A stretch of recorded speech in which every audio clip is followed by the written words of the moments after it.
Hello, everyone, and welcome to Wellness Wednesday. I'm Caroline Berger, Director of Corporate and Community Relations for the University of Arizona Health Sciences in Phoenix. On behalf of our entire team, Allison O'Toole and Maureen Medina, we're so grateful that you're sharing this half hour with us today. Hopefully, it'll be a great learning experience for you. First, I'd like to take a few minutes and introduce you to the University of Arizona Health Sciences. Welcome to the University of Arizona Health Sciences. As the statewide leader in biomedical research and health professions training, Health Sciences includes College of Medicine Tucson, College of Medicine Phoenix, College of Nursing, College of Pharmacy, and the Mellon Enid Zuckerman College of Public Health. Together, they provide cutting-edge health education, breakthrough research, and a diverse offering of community outreach services. At the heart of health sciences, our employees, nearly 5,000, along with 4,000 students, makes us one of the top employers in the state. Our growing research and education programs are offered on 2 campuses, one at the main campus in Tucson and the other in the heart of downtown Phoenix on the biomedical campus. The University of Arizona Health Sciences is a major contributor to UArizona's well-earned reputation as one of the country's top research institutions. And each year, we receive more than $200 million in research grants and contracts, providing vital funding to help address some of our most critical healthcare challenges. We are grateful for this support, which is fueling discoveries and treatments in areas including cardiovascular disease, cancer, Alzheimer's disease, and now COVID-19. The University of Arizona Health Sciences is also in a unique position to effect change in a rapidly shifting healthcare landscape. As part of our strategic plan, we have developed a set of initiatives to reshape the future of healthcare. We are focusing our efforts on 5 important areas: next generation education, precision healthcare for all, making wellness ageless, creating defenses against disease, and new frontiers for better health. Through these strategic initiatives, we have unprecedented opportunities to excel in education and research in more and better ways than ever before, and we invite you to join us on this journey. Please know that our dedicated corporate and community relations team is here to be your connector with health sciences. Thank you for your dedication and for all that you do to make our communities healthy.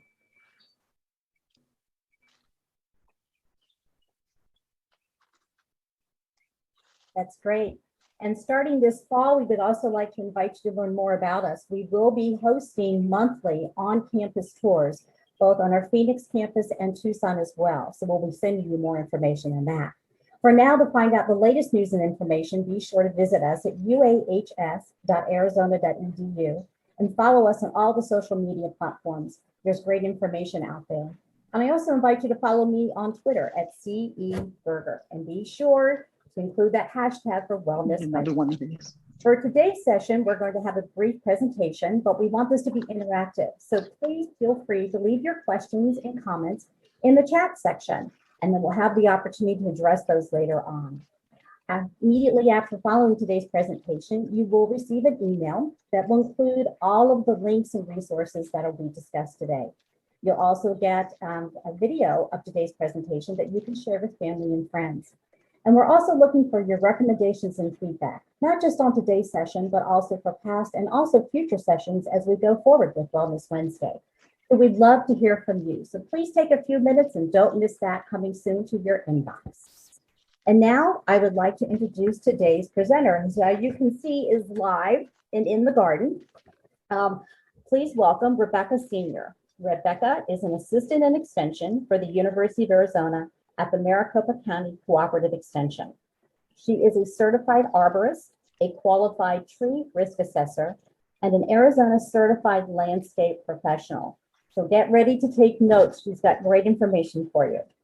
Her mission is to ignite curiosity for the natural world, support the urban forest, and create more livable cities. And she's doing just that today with sharing her expertise and her information. So please welcome Rebecca.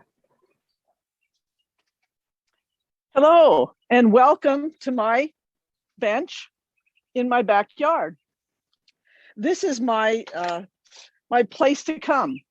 So today we're talking about the wellness, not of just eating vegetables that you grow, but growing them and the joy that you get.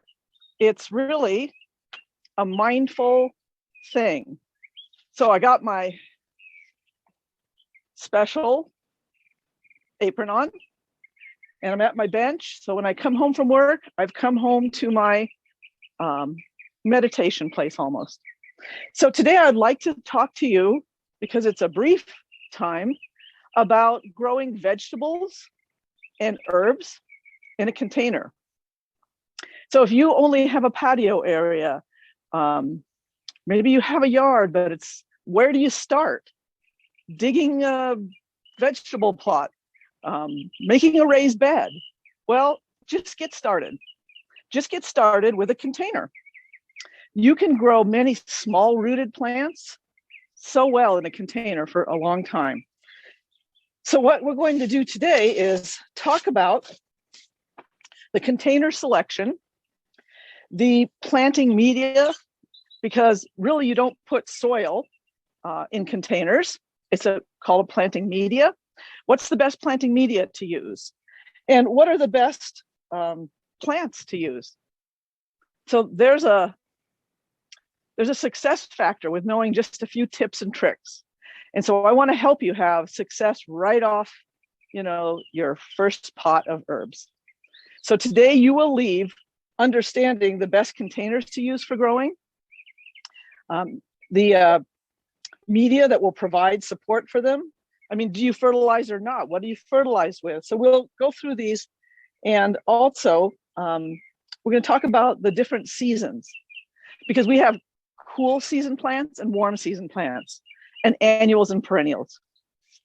So let's start out with our container selection. So a pot or a container, it can be made out of a lot of different things. And this basic plastic pot,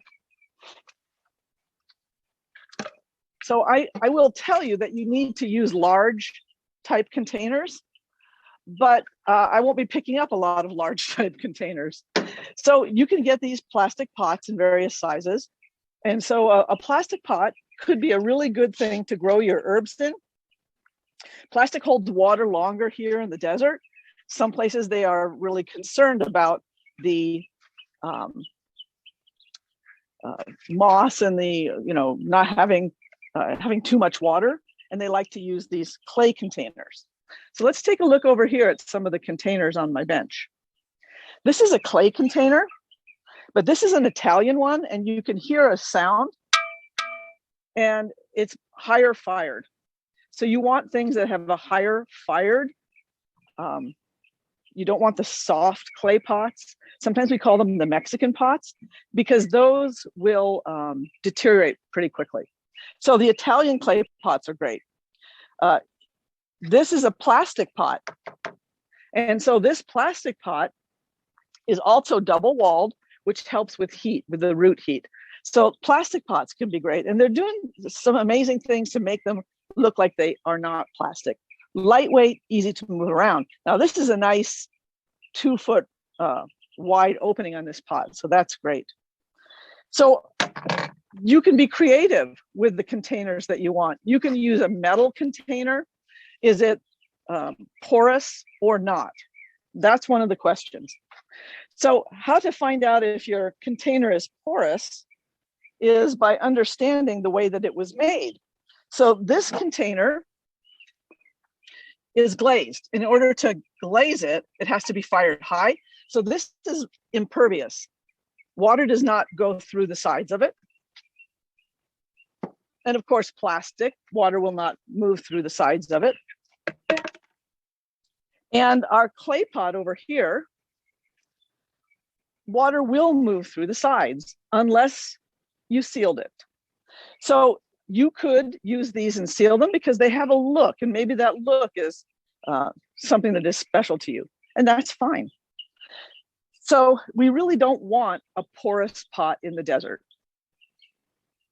And if it's glazed, it's not porous. If it's plastic or metal, or like this one,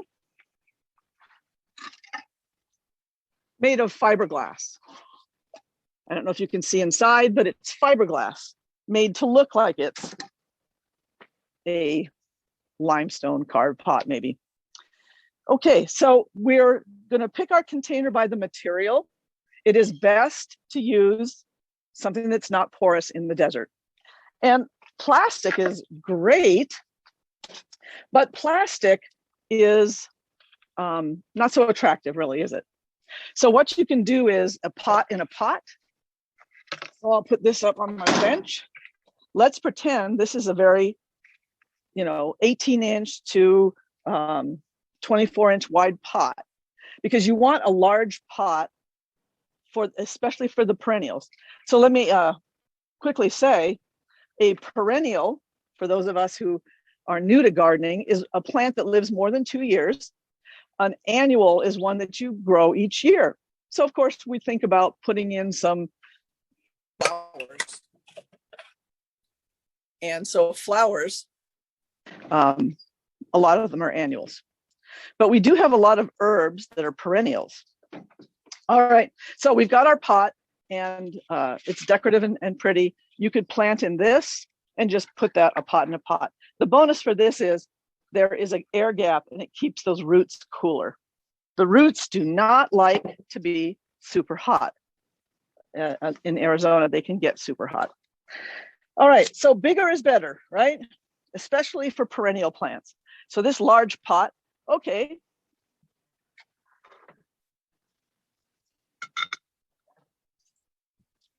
I can pick this pot up easily.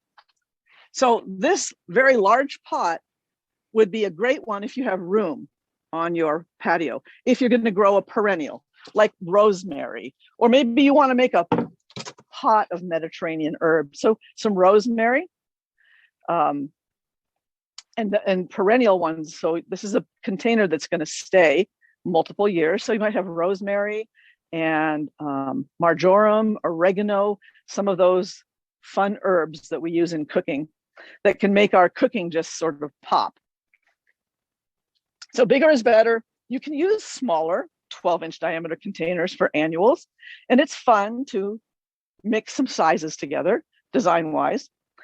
The plants that will do really well there is maybe you grow a 12-inch pot just full of chives, and it will be just beautiful. You could fill this pot with chives, and it will just look like a white container full of grass that you cut and put in your scrambled eggs. So that's a really fun thing to do. So let's talk a little bit about shape of our pots, because in the desert, it is, harder to grow. So we have pots that are pretty much as tall as they are wide. We have pots that are much wider than they are tall, and we have pots that are taller than they are wide. This is the best one. So you would like to have that general proportioned size. So when we look at our containers over here, this is much shorter than it is wide. This one is proportional, and a blue pot here, well, this pot is much taller than it is wide. All right, so I have a lot of pots, don't I? Here's our 3 shapes. And imagine this is a little bit taller. You've seen taller pots because I can't bring taller ones. But this is the proportional size one that works best for us. All right. So we've picked our pot. And one of the problems with the wok bowl, or the shorter than wide, the non-proportional one, is that it dries out really fast. That's one of our big problems in growing plants in Arizona. All right, so what about our planting media, or the soil that we're going to put in our container? Could you just put in soil from your backyard. I mean, look at this nice Arizona soil. And it is very fertile. Our soils tend to have clay in them, and that's very fertile, but it compacts. And so compacting soil is what we are, number one, avoiding. So there's three really important things about growing in containers. And you probably heard something like this before. The three things are drainage, drainage, and drainage. So drainage is the most important thing for us when we're selecting our media, our growing material. Now, here's a bag of potting soil. And if you look on the back, you can see what it's made from. And when we look at it, there's no mineral soil in this bag of potting soil. But this is a good thing to grow plants in. But this organic material decomposes. Mineral material does not, but it compacts. So we're kind of in a bind when we're trying to pick the best material for our containers. If you're growing one season vegetables, this is fine because the organic will not decompose and turn into compacted, fine material, sludgy, mucky, holding too much water in one growing season. Annuals in your container, no problem. The organic potting soil mix as it comes is pretty good. But if you're going to grow in that longer and you want to extend it, you're going to need to put something in there like this pumice. So pumice is volcanic glass. It's a product of an eruption, and they mine it and just crush it a little bit. Another mineral that can stay in your potting mix to keep the pore space open is perlite. And perlite, can't see my word, perlite. Perlite is also volcanic glass, but look at how it is. Oh, let me pour some into a container for comparison. But before I do that, I need to put on a dust mask.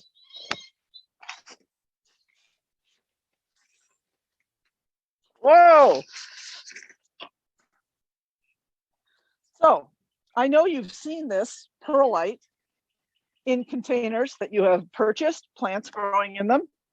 And the perlite is not my choice. And it is also not good for your lungs. So we do want safety when we're gardening. Seems kind of funny that you need to wear sometimes safety glasses, use gloves, and wear a mask. But you do. So by mixing one of these, and hands down, of these two minerals that will add porosity, that will make your mix drainage, drainage, you would like to have pumice. The problem is, it is a little bit harder to find, and it does cost a lot more than perlite. Perlite rises to the surface and decomposes. So if you were doing something that needed a lot of drainage, you would mix these 50-50, like for a cactus. But for our containers, for plants that we're going to grow perennials over multiple years, you need maybe like close to a third, at least a quarter mixed together. So a little different ratio. The best place really to find this is on the internet, and there are wildly different prices. So you've decided on your potting media. There are cactus mixes out there which have more drainage, but they would work fine. You could use those. All right, so we've got now our media. Now we need, well, okay, one additive, there's a lot of additives you can buy, but one additive you might want to add if you don't have a confidence in your media would be worm castings. Worm castings are something that I will sometimes add. All right. So now we have picked our container shape and size, and we've decided that, you know, we need to make sure that it's impervious so that we can keep moisture in there. And now we need to select our plants. So we have 2 growing seasons, and in the resources, I put in some of our publications and how to get there. Oh, how much worm castings? I don't put more than 10%, 5 to 10%. So we do have a vegetable gardening publication that you can download, and there's charts galore. It's probably hard to see, but trust me, that's a nice spreadsheet that tells you if it is something that you would grow in the cool season, the winter months, or in the warm season. So some examples of the cooler season: lettuces, the greens, things that don't produce a fruit. We think of the fruits of summer, right? So we'll, in the cool season, also be able to grow root vegetables. Think of the root cellar. So the root vegetables, the one kind of like a fruiting thing, really not, but our peas, snap peas and snow peas, you can grow those in the winter. And one of the really fun things about container growing or any vegetable or herb growing is that you can do it with multiple generations, right? It's a multi-generational coming together creative project. So little kids, they can put some peas in and they'll be so happy. The paperwork is on the resource page that will be made available to you. But if you just Google University of Arizona publications, there's a search and you can find all kinds of stuff. All right, so then the warm season plants, things that grow, well, we can grow things over 100 degrees. Things don't, like tomatoes, they don't set, meaning the pollen is not viable when you get to 105 degrees. So you won't get any setting. You can probably keep your plants alive. But some of those things that we grow in the warm season, so we're going to start our tomatoes, maybe if we're going to start from seed in December inside. If we buy our plants, we want to get them out after the first frost, which generally is average of February 15th. So the warm season plants are going to produce like a food. So there'll be squash, zucchini, of course, tomatoes. We love to grow a nice, beautiful tomato. Cucumbers, melons, green beans, things like that. And about June through mid-September, those are our high temp months. We probably can't grow much. You can grow okra, eggplant. So there's a limited palette. All right, so for our vegetables, look on the tag, or if you're growing by a seed packet, and whether it is will really help you. There'll be a number of days to maturity. And so if it's 78 days to maturity, you've got to get that in before the high heat comes, right? So that helps gauge when you can plant those, but take a look at our flyer. Look for short days to maturity. Greens are just fabulous for winter growing. The cut and go again lettuces, things like that. Spinach. All right, well, what about herbs? What else can you plant in your containers? So herbs, and you know, the number one herb in America, I guess I can go out on a limb and say, is basil. Because who doesn't? Well, some people don't, but really, who doesn't love basil? And basil, this pot of basil will be vibrant and green. When you come home, you can just sit down, have an iced tea and pinch it and smell it and say, hey, basil, how are you? So basil is an excellent summer, and really it's an annual, but it can grow a little longer. You could probably keep it alive for a couple of years. So basil, many different forms of basil. There's a purple Thai basil that I like a lot, and I've had one growing in a pot for several years. So that does sort of break the average. What else could you put in there? well, let me go backwards 1 second here. If you plant a perennial, you are going to need a permanent container.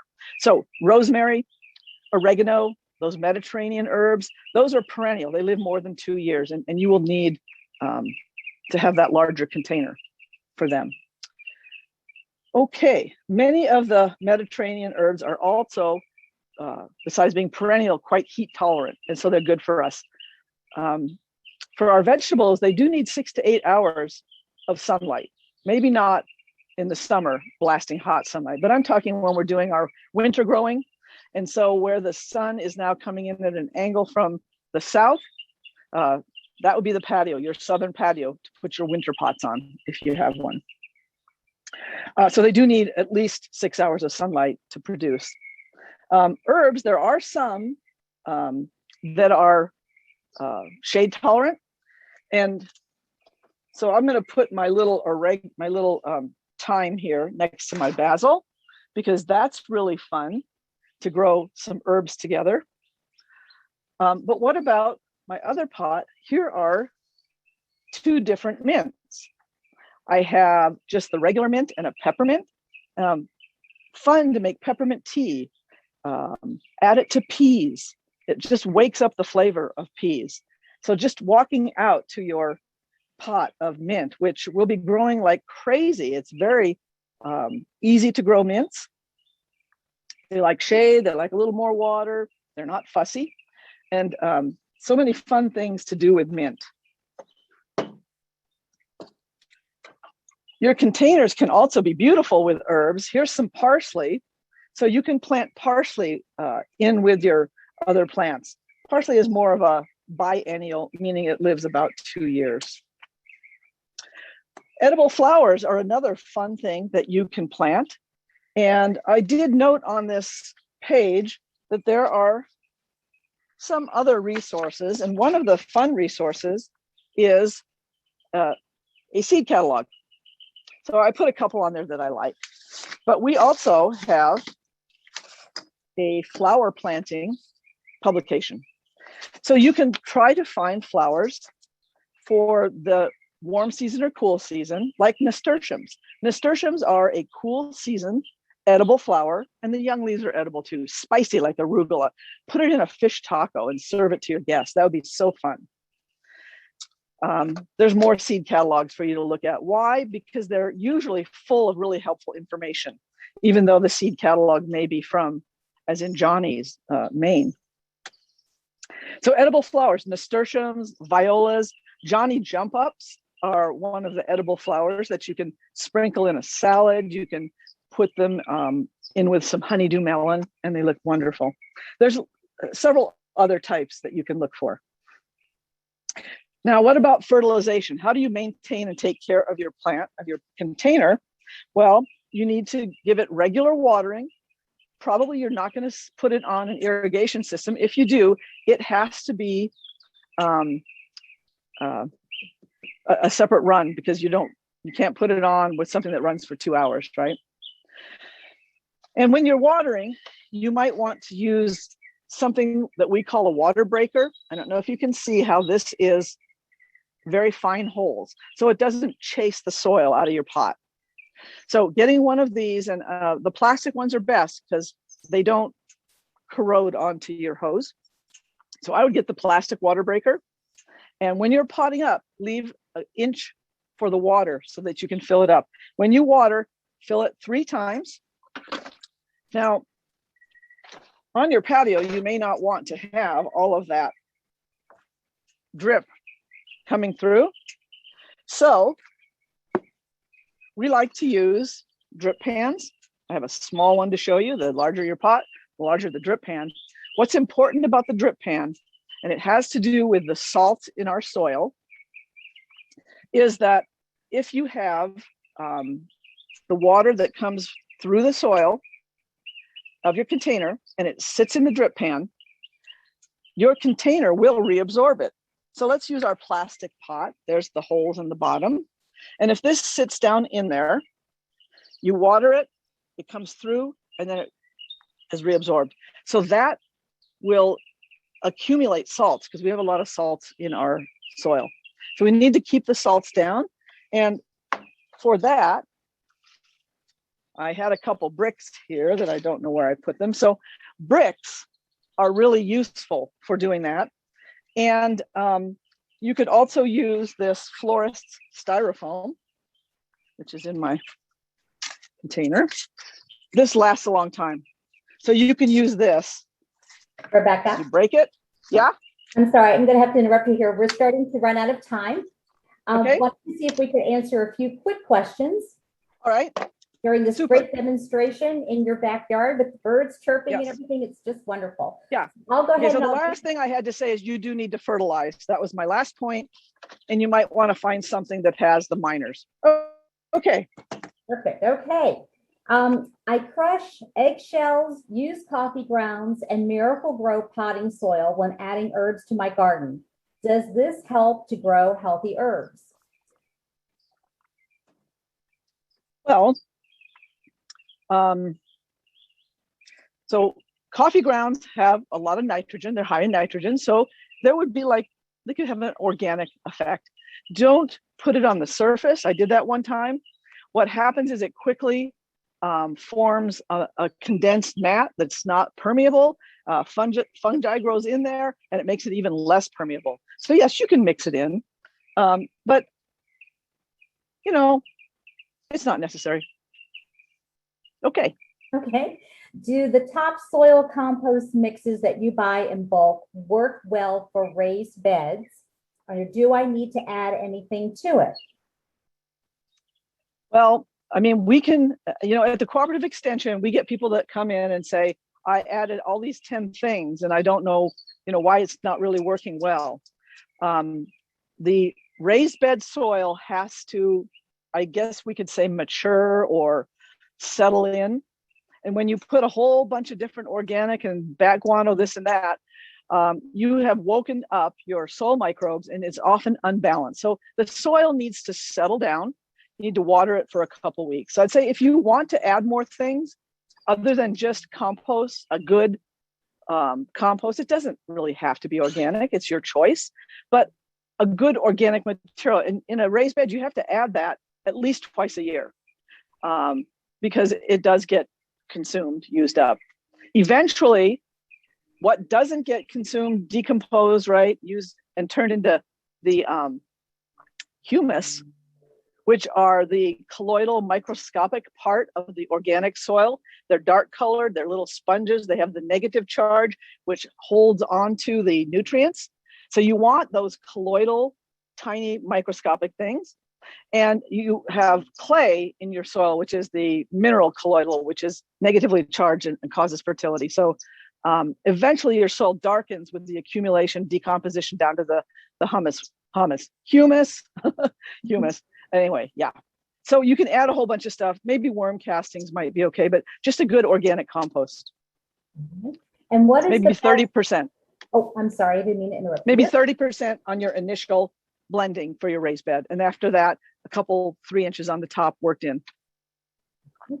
And one last question. What is the best fertilizer for vegetables? Well, so this fertilizer is encapsulated and it has minors. So when you're growing in the soil, which has fertility and has minerals in it, you don't need it. You could use, I like to use what I can find for a good price. So this one has organic and inorganic, and I buy it at one of the big stores that has it really for a good price.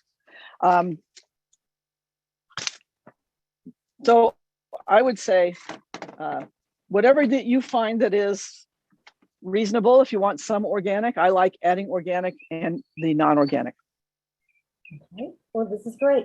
Thank you so much. This has been wonderful. We're getting so many positive comments. I think we're going to need to have you come back maybe in the fall, and maybe we can talk about fall planting then. And in the fall, we're going to be planting the cool season and all the greens and the root vegetables. So there we go. We can get everybody ready for fall planting then. Well, Rebecca, absolutely. Thank you so much for sharing such great information with us today. Yep. I am going to share my screen And we want to invite you to join us again in 2 more weeks on June the 9th, already June the 9th, as we continue our celebration of 1 year of healthy living with Wellness Wednesdays. This will actually be our last session before we take a summer break. But a question for you, what do you think is the germiest place in your home? Not going to give you the answer. You got to join us 2 weeks from today, June 9th, where we're going to be talking about home hygiene, keeping your home clean, safe, and healthy. So please join us at noon. Thank you for joining us today. We wish you well. Be sure to stay safe. If you're traveling this weekend, please be safe. Don't forget, keep safe for everyone in your family. And we want to thank everyone who has been in our service, still in service, protecting our country. Thank you so much, and have a happy Memorial Day to everyone. Take care.